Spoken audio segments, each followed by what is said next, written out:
Hello everybody and welcome back to the Fantasy Football Fix YouTube channel. My name is FPL Phillips and it's time for another episode of my team reveal. We're coming thick and fast now, no more international breaks for the foreseeable future, so we can get straight into having a look at how my team is shaping up ahead of this next coming game week.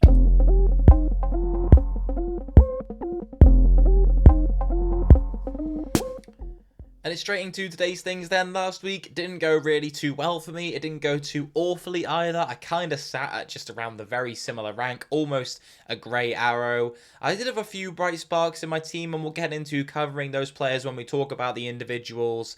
But yeah, let's get into having a look at my team and my transfer plans for this coming game week. I did talk last week, if you managed to tune into that one, about rolling the transfer. There was some news which did prompt me to make a move in the end. We'll talk about the player that has come into my side when we get around to them. So with all that said and done, let's get into having a look at some of the actual players in my team. In goal, once again this week, it's going to be Sam Johnston. I'm happy to stick with him for now. Of course, we've got a bit of news around this Alisson injury, whether he's going to be out for an extended period of time. That's going to tempt a lot of people into going for Kelleher as the Liverpool number one, presumably, for a couple of weeks. I think he's still priced at 3.9 million, so for a lot of people, it's a very understandable move. In my view, with Johnston right now, I'm quite happy to hold with him. I think that Palace are going to see a bit of a drop-off maybe. They've not been keeping clean sheets in every game, but they have been doing rather well. But the absences of Decore and then Eze as well, if they're out for a decent chunk of time, of course they didn't have Eze for a decent amount of period, but Decore I think is going to be a lot more of a miss defensively, then we could definitely see not as many clean sheets over the next couple of matches that they've got. Some more tough fixtures as well, but also some kind ones in there. So overall, I'm just not that tempted to make a goalkeeper switch. I'm happy to stick with Johnston for now.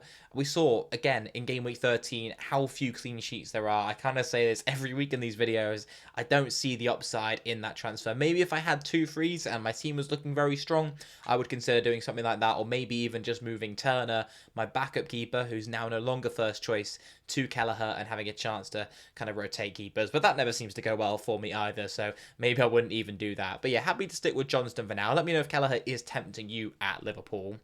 But in my defence, I have already got one Liverpool defender, and that is in the form of Tsimikas.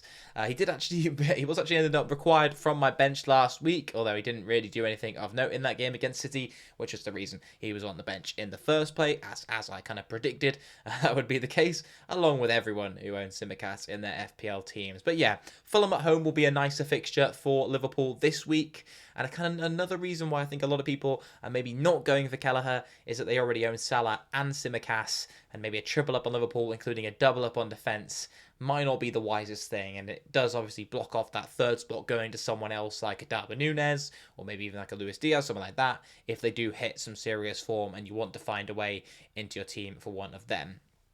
My other 2 defenders not performing too well either, Trippier and Matty Cash. Overall, my backline has just been letting me down in recent weeks, but I don't think too many people's defences have been doing a whole load better. Trippier, probably going to hold on to him. There are some funds held up in him that I am considering removing him as part of a -4 this week, which we'll get into in just a moment.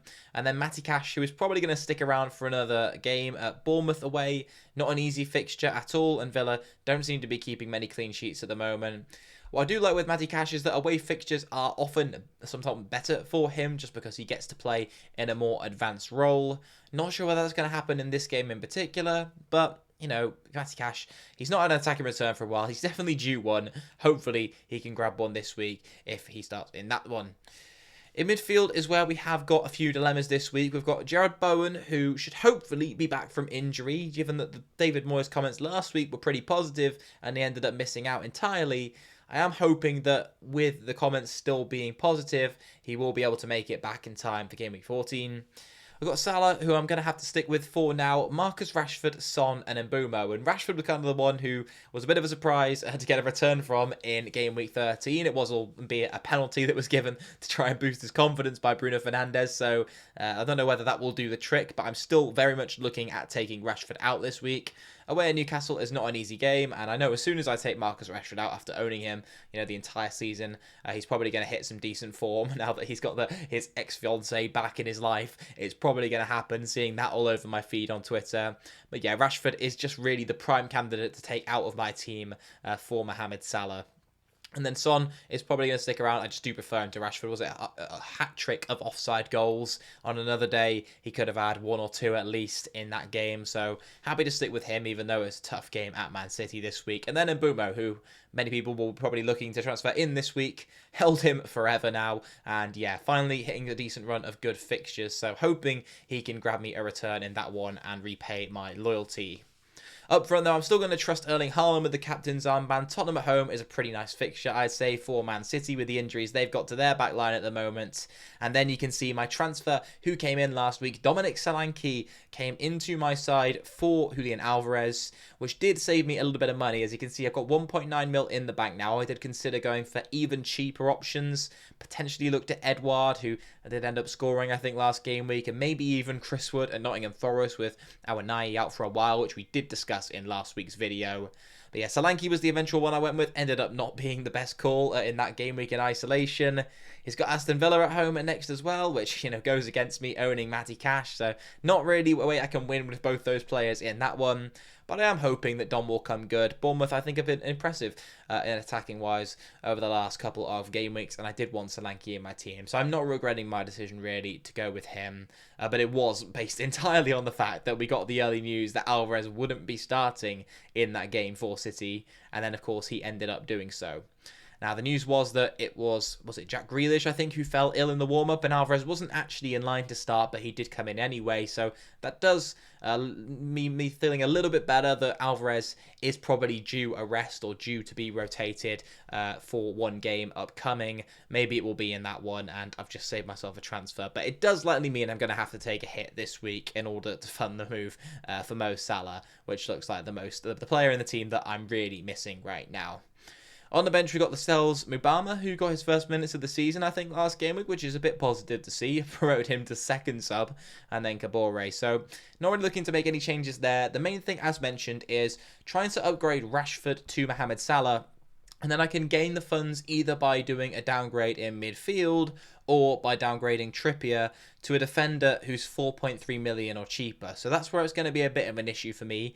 I can either go with someone like a Maguire, probably bench Maguire this week, maybe even for Lascelles. Start Lascelles over Trippier, still a Newcastle defender in that United at home game, and then just have Maguire instead. And I think I can do the exact funds for that. I'm not sure if any price changes are happening tonight. I do need to check that just after I recorded it. Probably not going to make early moves anyway, and would maybe just even settle for a cheaper asset. But that's looking like the most likely thing at the moment. Could also do Heung-min Son out for Mo Salah, but it really just does depend. I think I am pretty desperate to get Mo Salah in this side and put the captain's armband on him this week. I am basically taking another hit when my rank's not that great to move further towards the template, which doesn't fill me with a sense of joy and enjoyment in the game. So maybe I'll be brave and do something else. But for the majority of time this week, I think it's going to look like Rashford up to Salah and Trippier down to a cheap defender in order to try and fund that. Let me know if you guys would do anything different. But we do need to have a discussion now around the captaincy. Who's the best player to put the armband on for Game Week 14?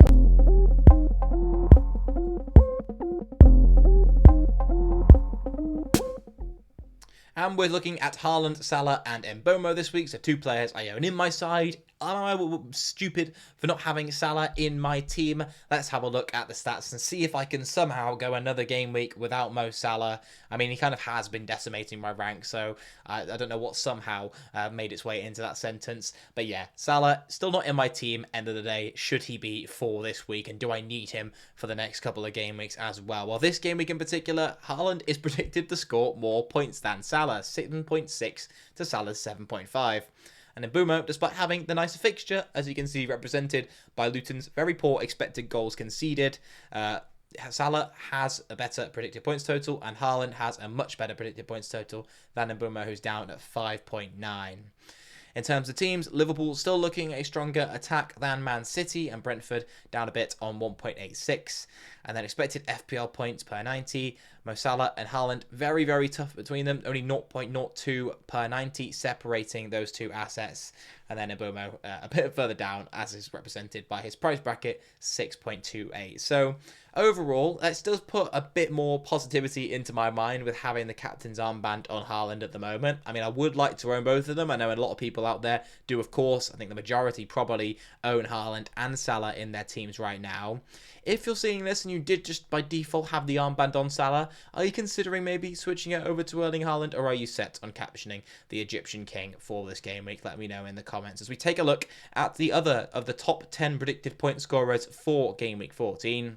We've got Haaland and Salah and Mbomo at the top, in fact, so there's quite a gap between second place and third place here. But onwards, it gets a little bit more congested. Saka and Odegaard only split by 0.2 on 5.6 and 5.4 respectively. We've then got Trent Alexander-Arnold on 5.1, another one to be considering when tripling up on Liverpool through the form of a Kelleher, if you are considering doing that. We've then got Alexander Isak, who scored again in the Champions League this week. He's back from injury, and with Wilson out for a while, could definitely be one to consider. His high price would have ruled me out of getting Salah in a hit move this week, so kind of glad I didn't go there, but I would like him in my team. I think he does look like a good option. We've then got Ollie Watkins on 5.0, Martinelli also tied with him on predicted points, and then Johan Visser 4.9 for him as Brentford take on Luton. So yeah, very interesting one this week. Let me know what your guys' transfer plans are. It has felt like quite a short week for me anyway. Maybe that's just other things going on in my life, but I'm very glad to have the football back ready to go for the weekend ahead instead of having to look at international games. But yeah, thank you very much for watching, everyone. If you have watched all the way through this one, do leave a thumbs up if you did enjoy. I much appreciate it. Leave a comment down below as mentioned. And yeah, hope to see you in the next video. Goodbye.